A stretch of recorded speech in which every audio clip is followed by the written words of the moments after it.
வணக்கம் நண்பர்களே. இந்த முறை டெல்டா ஸ்குவாட் விழுப்புரம் மாவட்டத்தில் ரெஸ்கியூ ஆப்ரேஷனுக்காக டிப்ளாய் பண்ணியிருந்தாங்க. எங்களுக்கு national disaster management authority NDMA கிட்டேருந்து தகவல் அந்த 2ஆம் தேதி தான் வந்தது.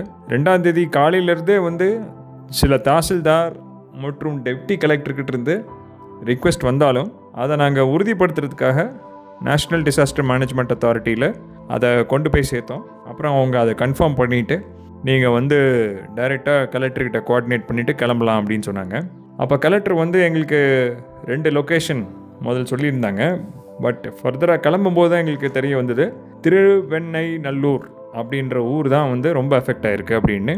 அதுக்கப்புறம் அங்கே இருக்க தாசில்தார் கூட கோஆர்டினேட் பண்ணிவிட்டு அன்றைக்கி சாயந்தரம் இன்ஃபர்மேஷன் கிடைச்சாலும் நைட்டு பேக்கப் பண்ணி மார்னிங் சூரியன் விடியறதுக்குள்ளே நாங்கள் அங்கே போய் சேர்ந்தாச்சு.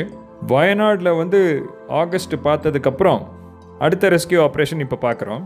பட் வயநாடு அளவுக்கு உயிர் சேதமோ பொருள் சேதமோ இங்கே கடவுள் கருணையால் நடக்கலை. பட் இருந்தாலும் சேதம் லைவ்லிஹுட், அதாவது அவங்களோட வாழ்க்கை தரம் ரொம்ப பாதிச்சிச்சு. குறிப்பாக சொல்லணுன்னா கள்ளக்குறிச்சி, விழுப்புரம் அண்ட் திண்டிவனம், பாண்டிச்சேரி, கடலூர் அண்ட் திருவண்ணாமலையில் மிகப்பெரிய உயிர் சேதமே நம்ம பார்த்துட்டோம். அது ரொம்ப ரொம்ப கஷ்டமான விஷயம். அதில் 5 குழந்தைங்க, 2 பெரியவங்க, மொத்தமாக 7 பேர் இறந்துட்டாங்க. பட் நாங்கள் விழுப்புரம் போனதுக்கு காரணம் அந்த தென்பண்ணை ஆறு ஊருக்குள்ளே வந்துருச்சு.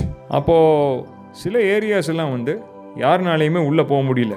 அப்போ அந்த ஏரியா எப்படி இருக்குது? அதுக்கு முன்னாடி ராத்திரியே நீங்கள் பார்த்தீங்கன்னா அதில் ஒரு குடும்பத்தை சேர்ந்தவங்க 3 பேர் இந்த திருவெண்ணைநல்லூர்ன்ற ஏரியாவில் ஆற்றுல நடுவில் மாட்டிட்டாங்க. அதில் 2 பேர் தப்பிச்சிட்டாங்க. அவங்கள நைட்டே காப்பாற்றிட்டாங்க. இன்ஃபேக்ட் 4 ஹெலிகாப்டர் அந்த இடத்துல தேடுதல்லாம் பண்ணியும் கூட அவங்கள ஸ்பாட் பண்ண முடியல. பட் சம்ஹவ் அங்கே இருக்க local fire team, SDRF, NDRF எல்லாம் சேர்ந்து அந்த 2 பேரை காப்பாற்றிட்டாங்க. பட் அன்ஃபார்ச்சுனேட்லி அந்த கூட இருந்த அந்த பெரியவர் அவரை அடிச்சுட்டு போயிடுச்சு. அவரை காலையில் அவர் பாடி மட்டும்தான் கிடச்சிது. ஸோ நாங்கள் லேண்ட் ஆகிற சமயத்தில் ஆல்மோஸ்ட் வாட்டர் ரெசீடாக ஆரம்பிச்சிருச்சு.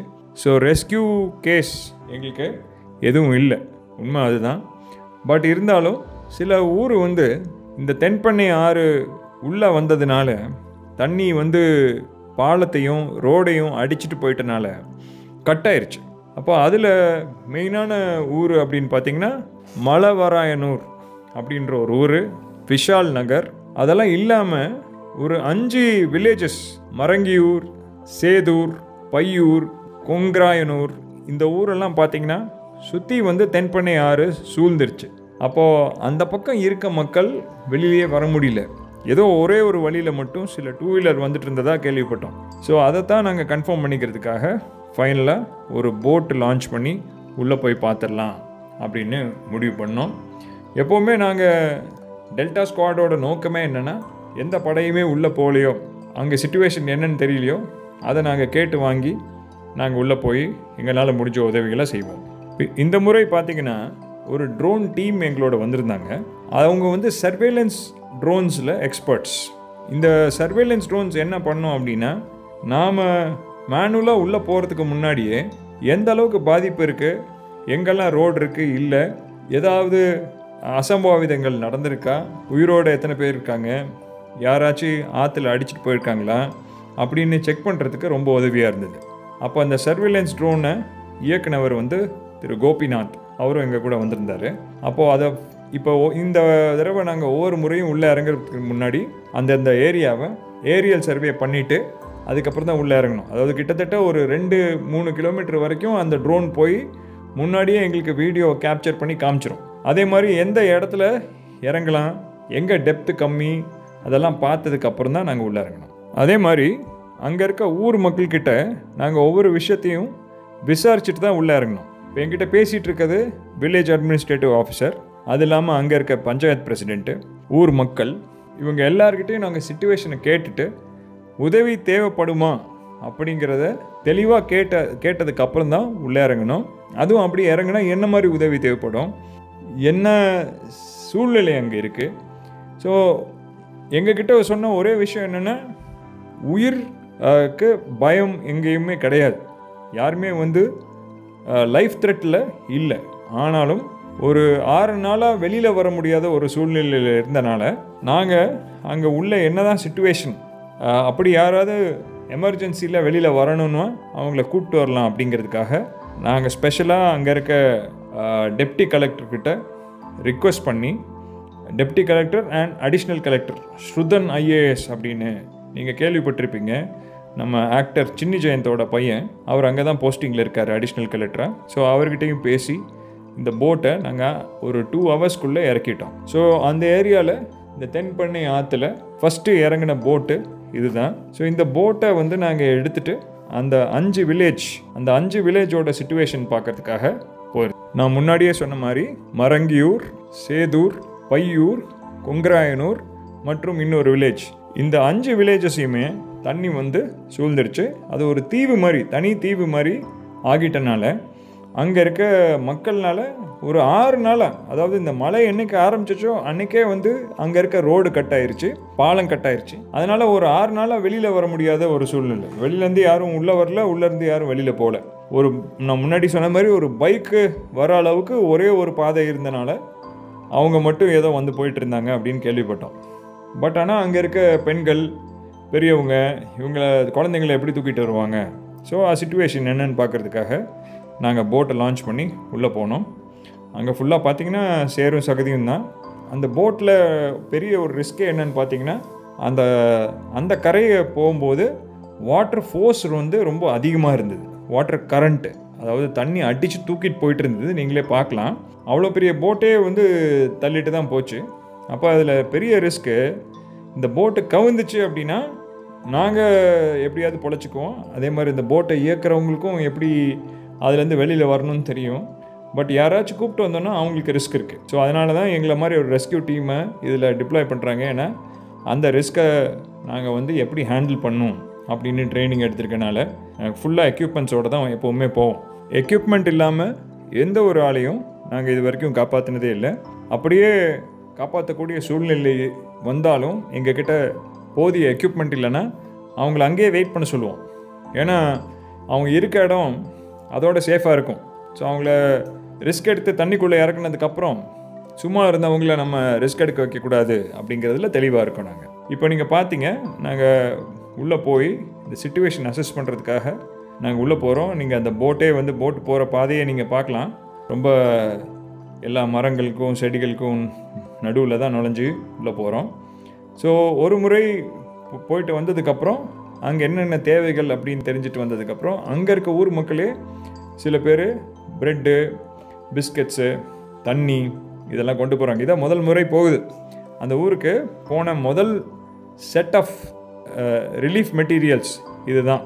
ஸோ அதை வந்து எப்படியாச்சும் அந்த போட்மேன் முடியாது சார், இது பெரிய ரிஸ்க்குன்னு சொன்னாலும் கூட அந்த ரிஸ்க்கை நாங்கள் பார்த்துக்குறோம், நம்ம எப்படியாவது போயிட்டு இவங்களை இதை மட்டும் கொடுத்துட்டு வந்துடலாம் அப்படின்னு சொல்லிட்டு அவங்கக்கிட்டேயும் அவர் ரொம்ப வார்ன் பண்ணார்.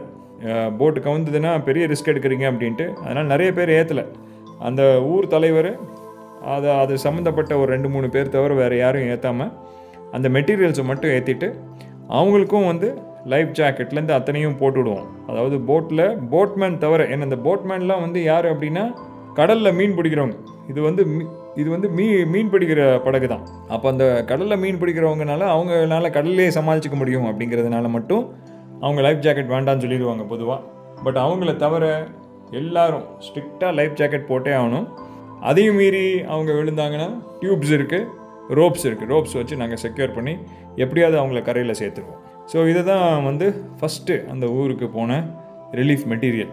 இப்போ நம்ம பேசிகிட்டு இருக்க நேரம் கவர்மெண்ட்டும் சரி ப்ரைவேட்டும் சரி நிறைய ரிலீஃப் போய் சேர்ந்துருச்சு. இப்போ ஐ திங்க் அந்த ரோடே வந்து கொஞ்சம் தண்ணி இறங்கினால அந்த உடஞ்ச ரோடும் பாலமும் வந்து ஓரளவுக்கு அக்சசிபிளாக இருக்குன்னு நினைக்கிறேன். இந்த முதல் முறை நாங்கள் போட்டில் போனதுக்கப்புறம் அங்கே போய் அங்கே இருக்க 2 வீலர்லாம் ஒரு 3 நாள் 2 வீலரை நாங்கள் வந்து அந்த கரையோரத்தில் நிறுத்தி இந்த 2 வீலரை அவங்க பர்மிஷனோட கேட்டு வாங்கிட்டு நாங்கள் எல்லாமே, ஏன்னா இருக்கிறது 3 2 வீலர்ன்றனால ட்ரிபிள்ஸில் கிட்டத்தட்ட ஒரு 10 கிலோமீட்டர் எல்லா ஊரையும், இந்த நான் சொன்ன 4-5 ஊரையும் ஃபுல்லாகவே நாங்கள் தேடி பார்த்துட்டோம். அங்கே ஏதாவது மக்கள் இருக்காங்களா, அவங்களுக்கு என்ன பிரச்சனை இருக்குது, என்ன தேவைகள் இருக்குது, யாருக்கு அது உடம்பு சரியில்லையா, இல்லை அவங்க வெளில வரணுமான்னு. சில பேருக்கு உடம்பு சரியில்லாமல் தான் இருந்தாலும் அவங்க ரிஸ்க் எடுத்து வெளில வர்றதுக்கு கொஞ்சம் பயப்படுறாங்க. ரெண்டாவது கவலை என்னென்னா, நாங்கள் சப்போஸ் கூப்பிட்டு வந்துட்டு திருப்பி அன்றைக்கே போகணும் அப்படின்னா போட் இருக்குமா அப்படின்ற கவலை இருந்தது. அது எங்களாலையும் கன்ஃபார்ம் பண்ண முடியல. ஏன்னா வாட்டர் கரண்ட் வந்து ஏறிட்டே இருந்தது. கரண்ட் வந்து ரொம்ப அதிகமாக இருந்தனால எங்களாலேயே போட்டு இயக்க முடியுமா அப்படின்ற ஒரு டவுட் இருந்தனால நாங்கள் கேரண்டி பண்ணல. மெடிசின்ஸை மட்டும் அனுப்பி விட்றோம் அப்படின்னு சொல்லிட்டு நாங்கள் வந்துட்டோம். அந்த மெடிசின்ஸை என்னென்ன தேவைகள் அப்படிங்கிறத அங்கே இருக்க தாசில்தார்கிட்டையும் டெப்டி கலெக்டர்கிட்டையும் லிஸ்ட்டை கொடுத்துட்டோம். ஃபைனலாக நாங்கள் இன்ஃபேக்ட் காலையில் லைட்டாக சாப்பிட்டுட்டு கிளம்பிட்டோம். முதல் நாள் சாயந்தரத்துலேருந்தே நாங்கள் வந்து ட்ராவலில் இருந்தனால கிடைக்கிற பிஸ்கெட்டு இப்படி தான் மேனேஜ் பண்ணிகிட்டு இருந்தோம். அப்புறம் அன்றைக்கி சாயந்தரம் இந்த வேலையெல்லாம் முடிஞ்சதுக்கப்புறம் போட்டையும் வந்து அதுக்கு மேலே இயக்க முடியாது அப்படின்னு போட்மேன் சொன்னதுனால அப்போது அன்றைக்கி ஃபுல் மீல்ஸ் ஒரு 4-4:30 மணிக்கு வந்து இறங்குச்சு. 4:30 மணி கூட இல்லை, ஒரு 6 மணி இருக்கும். 6 மணிக்கு வந்து இறங்குச்சு. அப்போது நாங்கள் எல்லாம் உட்காந்து பாய்ஸ் எல்லாம் உட்காந்து சாப்பிட்டாங்க. இப்போ எல்லாருக்குமே கொடுமையான பசி. ஏன்னா காலையிலேருந்து ஒரு கிலோமீட்டர் கணக்கில் நடந்துகிட்டே இருந்தாங்க. ரெண்டாவது போட்டு இயக்குனது, அது இறக்குனது, ஏற்றுனது எல்லாமே பாய்ஸ் தான். ஃபைனலாக அதை முடிச்சுட்டு அந்த ஏரியாவில் நீங்கள் பார்க்கலாம். இப்போ அந்த ஏரியல் ஷாட்ஸு எந்த மாதிரி ஒரு இடத்துல நாங்கள் நின்றுட்டுருக்கோம் அப்படின்னு இதுலேருந்தே தெரியும் உங்களுக்கு. அது அந்த ரோடு தான் வந்து கட் ஆயிருக்கு. அதாவது நான் நிற்கிற இடத்துலேருந்து ஒரு ரோடு ஃபுல்லாகவே கட் ஆயிடுச்சு. அந்த ரோடுக்கு பதிலாக தான் நாங்கள் இப்போது சுற்றி அந்த அக்கறைக்கு போட்டில் போனோம். இந்த ரோடு மட்டும்தான் ஒரே ஒரு கனெக்டிவிட்டி.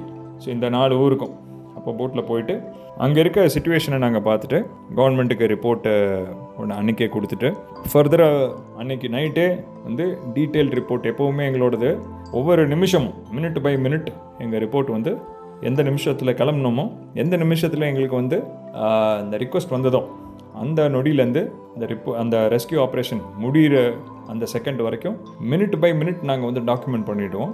அந்த டாக்குமெண்ட்டை வந்து ரிப்போர்ட்டாக வித் ஃபோட்டோகிராஃப்ஸ், வீடியோஸ். நிறைய பேர் கேட்பாங்க, என்ன சார் வீடியோ கேமராவோட போகிறீங்க அப்படின்ட்டு. வீடியோ கேமராவோட தாங்க எல்லாத்துக்கும் போகணும். இன்றைக்கி ஒரு ரெஸ்கியூ ஆப்ரேஷனாக இருந்தாலும் சரி, ஒரு தீவிரவாதிகளை இன்றைக்கி வந்து பிடிக்கிற ஒரு ஆப்ரேஷனாக இருந்தாலும் சரி, இன்றைக்கி வந்து எல்லாமே வந்து ஆன் ரெக்கார்ட் இருக்கணும் அப்படிங்கிறது தான்.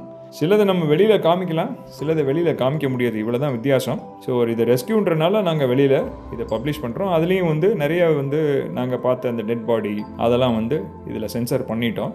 ஸோ இந்த ரிப்போர்ட்டு, ஃபோட்டோகிராஃப்ஸ், வீடியோஸ் இதெல்லாம் வந்து எங்களோட headquarters national disaster management அத்தாரிட்டிக்கும் அனுப்பிச்சாச்சு.